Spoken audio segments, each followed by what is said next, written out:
బెట్టిన్యూస్ ఢిల్లీ నుంచి అమెరికాలోని San Francisco వెళ్లే ఎయిర్ ఇండియా విమానాలు త్వరలో పసిఫిక్ మహాసముద్రం మీదుగా ప్రయాణించనున్నాయి. దీనికి సంబంధించిన కొత్త మార్గానికి డీజీసీఏ అనుమతి ఇచ్చింది. నవంబర్ నుంచి వారానికి 6 విమానాలు ఢిల్లీ, శాన్ ఫ్రాన్సిస్కోకి రాకపోకలు సాగించనున్నాయి. కొత్త మార్గం వల్ల సమయం, ఇంధన ఖర్చులు నియంత్రించడంతో పాటు ప్రయాణికుడికి సుఖవంతమైన ప్రయాణం కలిగించేందుకు ఈ నిర్ణయం తీసుకుంది ఎయిర్ ఇండియా.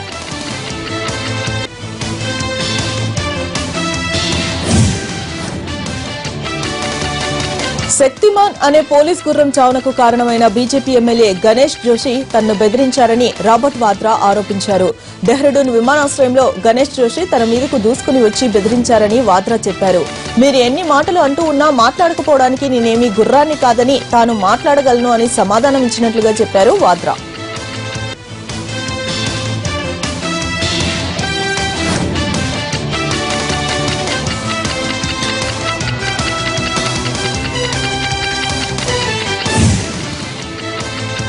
మోడీ ప్రభుత్వం కీలక నిర్ణయం తీసుకుంది. పాక్ ఆక్రమిత కాశ్మీర్, గిల్గిత్, బలూచిస్తాన్ నుంచి భారత్ కు శరణార్థులుగా వచ్చిన వారికి కేంద్రం 2,000 కోట్ల రూపాయల సహాయక ప్యాకేజీని ఇవ్వనుంది.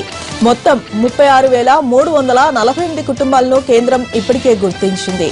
ఒక్కో కుటుంబానికి 5.5 లక్షల రూపాయలు చెల్లిస్తారు. 1947లో దేశ విభజన సమయంతో పాటు 1965, 1971లో పాక్ తో యుద్ధ సమయాల్లో ఈ శరణార్థులు భారత్ కు వచ్చారు.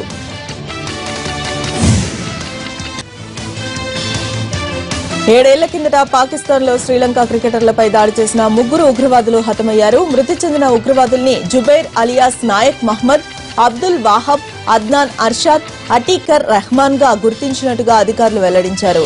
2009లో శ్రీలంక క్రికెట్ జట్టు పాకిస్తాన్ పర్యటనకు వెళ్లినప్పుడు మార్చి 3న ఉగ్రవాదులు దాడి చేశారు. ఈ దాడిలో 6 పోలీస్ అధికారులు, 8 మంది పాక్ పౌరులు మరణించారు. 7 క్రికెటర్లు, అసిస్టెంట్ కోచ్ గాయపడిన లంక క్రికెట్ జట్టు బృందం ప్రాణాలతో బయటపడింది.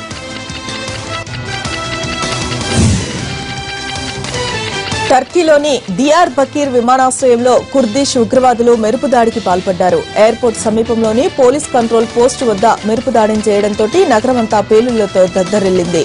పేలుడు దాడికి పరిసర ప్రాంతాల్లో నిలిపి ఉన్న వాహనాలన్నీ తునాతునకలయ్యాయి. దాడి జరిగిన ప్రాంతాలను పోలీసు అధికారులు తమ ఆధీనంలోకి తీసుకుని వెంటనే సహాయక చర్యల్లో చేపడుతూ ఉన్నారు.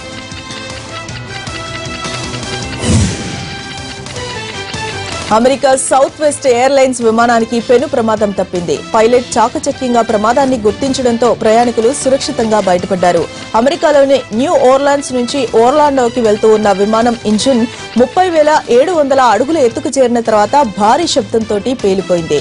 దీంతో అప్పటి వరకు సాఫీగా సాగుతున్న ప్రయాణం కుదుపునకు గురి అయింది. విమానం నుంచి భారీగా పొగ రావడాన్ని కిటికీలోంచి చూసిన ప్రయాణికులు భయభ్రాంతులకు గురి అయ్యారు.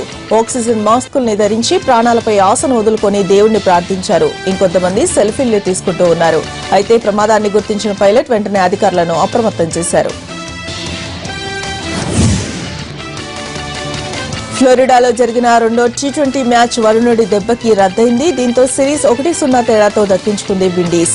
అంతకుముందు టాస్ ఓడి తొలుత బ్యాటింగ్ ని చేసిన విండీస్ 143 పరుగులకు ఆలౌట్ అయింది.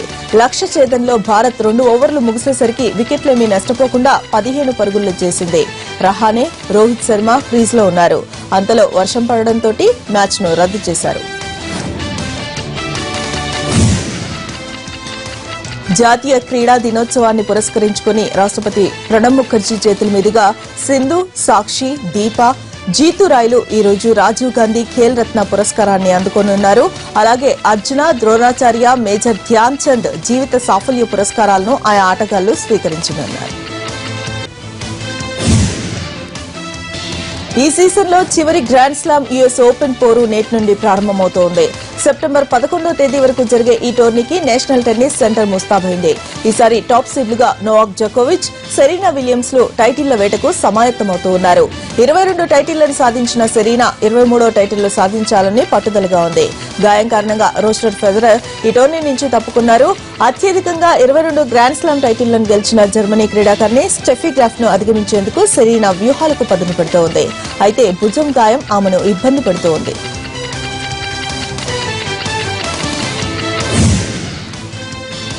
రియో ఒలింపిక్స్ లో కాంస్య పతకం సాధించిన రెజ్లర్ సాక్షి మాలిక్ ఈ ఏడాది మ్యారేజ్ చేసుకోబోతోంది.